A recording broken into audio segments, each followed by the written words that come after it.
Luke chapter 9.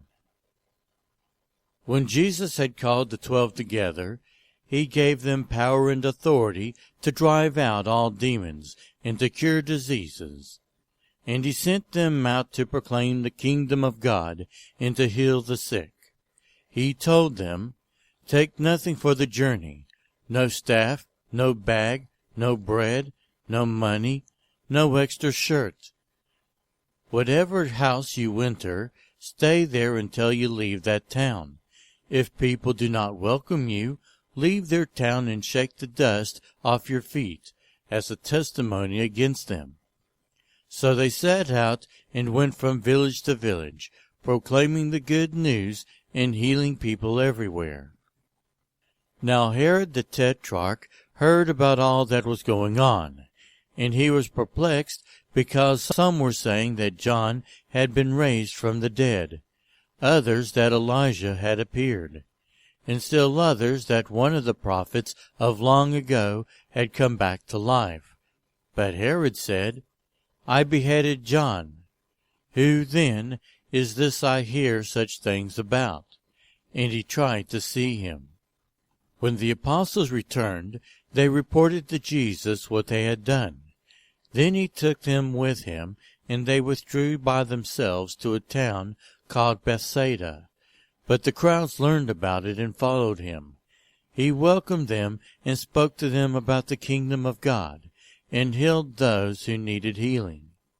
Late in the afternoon, the 12 came to him and said, "Send the crowd away so they can go to the surrounding villages and countryside and find food and lodging, because we are in a remote place here." He replied, "You give them something to eat." They answered, "We have only 5 loaves of bread and 2 fish, unless we go and buy food for all this crowd." About 5,000 men were there. But he said to his disciples, "Have them sit down in groups of about 50 each." The disciples did so, and everyone sat down. Taking the 5 loaves and the 2 fish, and looking up to heaven, he gave thanks and broke them. Then he gave them to the disciples to distribute to the people. They all ate and were satisfied, and the disciples picked up 12 basketfuls of broken pieces that were left over. Once when Jesus was praying in private, and his disciples were with him, he asked them, "Who do the crowd say I am?" They replied, "Some say John the Baptist, others Elijah, and still others that one of the prophets of long ago has come back to life." "But what about you?" he asked. "Who do you say I am?" Peter answered, "God's Messiah." Jesus strictly warned them not to tell this to anyone, and he said, "The Son of Man must suffer many things, and be rejected by the elders, the chief priests, and the teachers of the law, and he must be killed, and on the 3rd day be raised to life." Then he said to them all, "Whoever wants to be my disciple must deny themselves and take up their cross daily, and follow me. For whoever wants to save their life will lose it, but whoever loses their life for me will save it. What good is it for someone to gain the whole world, yet lose or forfeit their very self? Whoever is ashamed of me and my words, the Son of Man will be ashamed of them when he comes in his glory, and in the glory of the Father and of the holy angels. Truly I tell you, some who are standing here will not taste death before they see the kingdom of God." About 8 days after Jesus said this, he took Peter, John, and James with him, and went up onto a mountain to pray. As he was praying, the appearance of his face changed, and his clothes became as bright as a flash of lightning. 2 men, Moses and Elijah, appeared in glorious splendor, talking with Jesus. They spoke about his departure, which he was about to bring to fulfillment at Jerusalem. Peter and his companions were very sleepy, but when they became fully awake, they saw his glory, and the two men standing with him. As they were leaving Jesus, Peter said to him, Master, it is good for us to be here. Let us put up 3 shelters, one for you, one for Moses, and one for Elijah. He did not know what he was saying.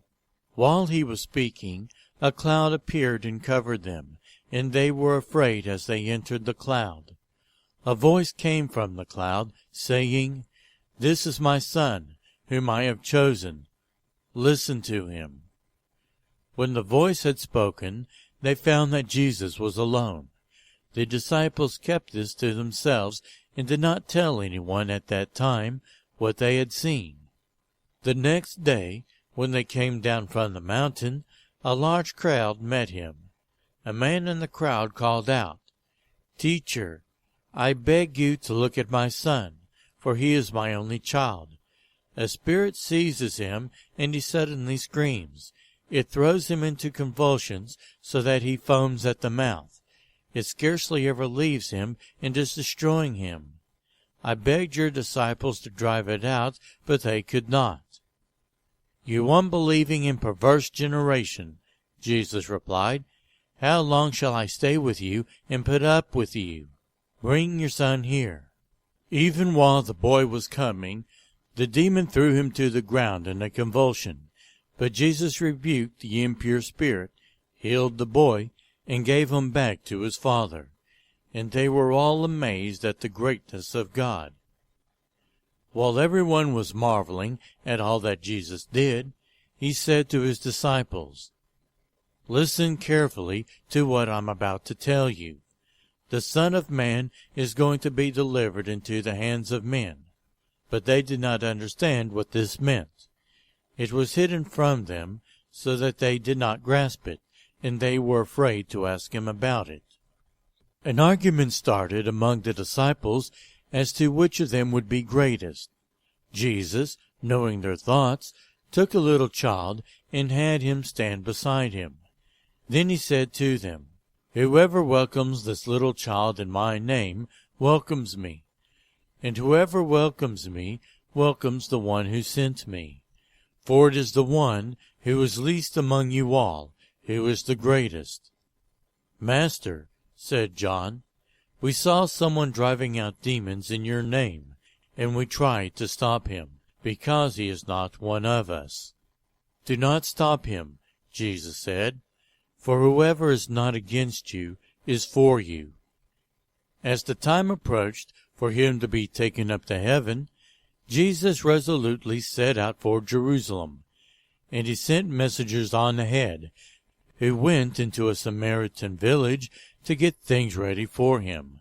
But the people there did not welcome him, because he was heading for Jerusalem.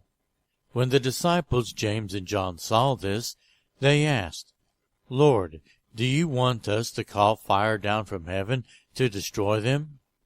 But Jesus turned and rebuked them.